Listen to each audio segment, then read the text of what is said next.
The year was 1946. World War II had ended just a year earlier, and North America was adjusting to peacetime. Cities were alive with energy, and sports had become a vital form of entertainment and community identity. Baseball thrived, hockey dominated northern arenas, and football captured hearts. Basketball, however, was still struggling to find its place. Professional basketball existed, but only in scattered regional leagues. Teams in the Midwest and the East played in small gyms or armories. Schedules were inconsistent, players often earned meager pay, and the league structures were fragile. Fans were few, and media coverage was minimal. Despite these challenges, basketball was growing in popularity, particularly at the college level, where rivalries and tournaments drew significant crowds. Into this environment stepped the visionaries of the Basketball Association of America. In June 1946, 8 franchises from major cities came together to form a professional league that would play in the large arenas of the Northeast and Canada. They promised structure, marketing, and stability. A league capable of attracting paying fans to witness basketball played at the highest level. Among the charter members were the New York Knickerbockers and the Toronto Huskies, the two teams destined to make history on November 1st. The Toronto Huskies were a hastily assembled squad designed to represent Canada in a major professional league. Their coach, Ed Sadowski, stood 6 feet 5, a dual role as player and strategist. The roster included George Nostrand, a 6'8" center known for his defensive presence, as well as other local and regional talents. The team was inexperienced but physically imposing, relying on strength and determination rather than finesse. The New York Knickerbockers were slightly more polished, guided by Neil Coalin. They boasted players such as Ossie Schechtman, who would become the first official scorer in NBA history, Sonny Hertzberg, and Leo Gottlieb. Many of these players had college experience and were familiar with larger, more organized crowds, giving New York an edge in preparation and confidence. Both teams shared the challenges common to the era: long bus trips through snow and rain, inconsistent salaries, and the pressure of performing for a new league trying to gain legitimacy. For the players, November 1st, 1946, was not just another game. It was the moment professional basketball could either rise or fall before the eyes of a curious public.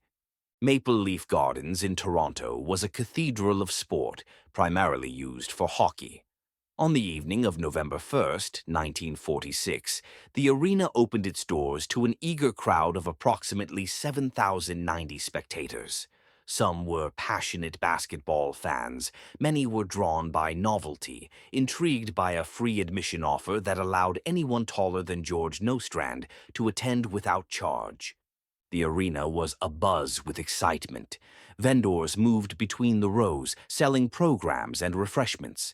The polished hardwood gleamed under bright lights, reflecting the anticipation in the eyes of fans, players, and coaches alike. This was not merely a game. It was a moment of experimentation, the first chance for professional basketball to be tested in a major city arena.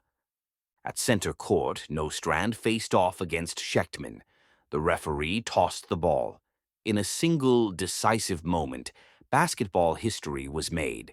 Schechtman drove through the paint and scored a layup, officially recording the first basket in NBA history.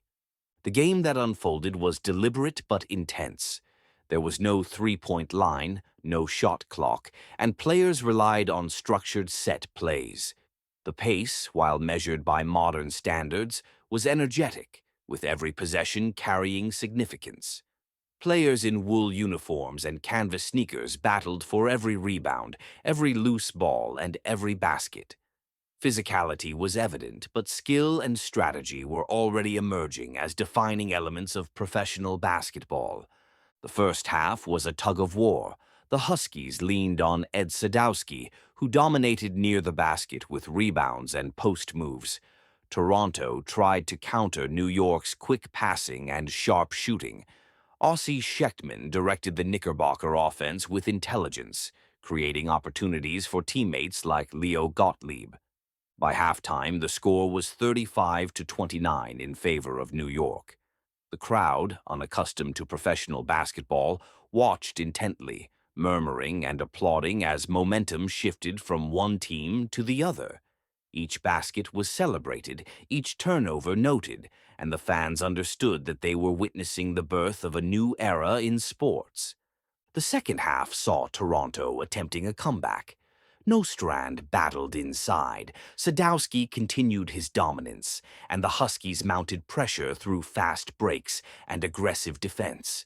The Knicks responded with disciplined ball movement, minimizing mistakes and exploiting the Huskies' inexperience.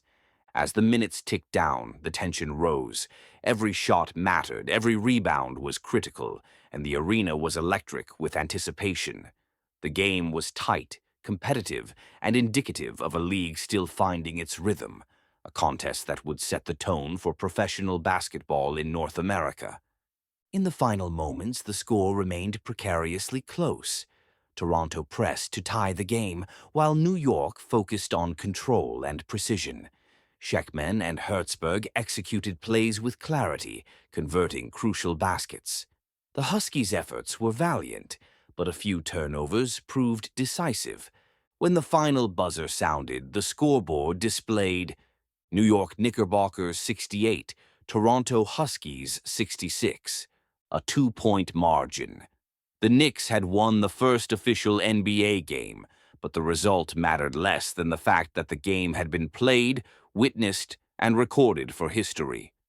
The historical records highlight several notable performances. Aussie Schechtman, New York, 11 points, first ever NBA scorer. Leo Gottlieb, New York, 14 points. Ed Sadowski, Toronto, 18 points, dominating inside. George Nostrand, Toronto, significant contributions on defense and rebounds. These statistics, while modest by modern standards, reflected a disciplined, strategic style of play, emphasizing teamwork, fundamentals, and the emerging professionalism of the league. For the Huskies, the loss was the beginning of a short-lived franchise. They would fold after only one season. But the Knicks and the league itself had proven that professional basketball could survive and attract paying audiences in major cities. Media coverage was limited but significant. Local newspapers praised the energy of the game, the skill of the players, and the novelty of a professional basketball league. Players recognized that they had participated in a historic moment, the first official game of a league that had the potential to grow beyond regional confines. The BAA would continue to expand, eventually merging with the National Basketball League in 1949 to form the NBA. Stars like George Mikan would elevate the league, while franchises flourished in major cities. Yet the first game, a narrow 68-66 victory for New York in Maple Leaf Gardens, was the cornerstone of everything that followed.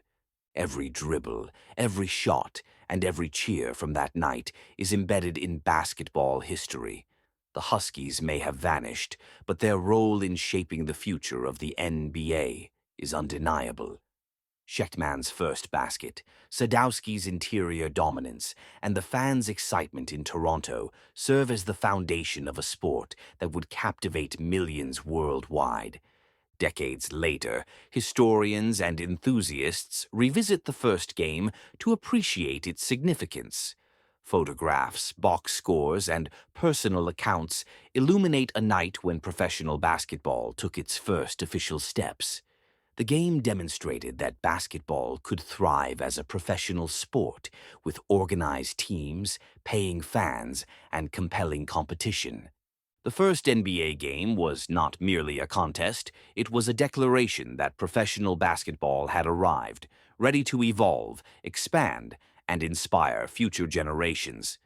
The echoes of that game resonate in arenas today, where every championship, every dunk, and every celebrated play traces back to the humble beginnings of November 1st, 1946.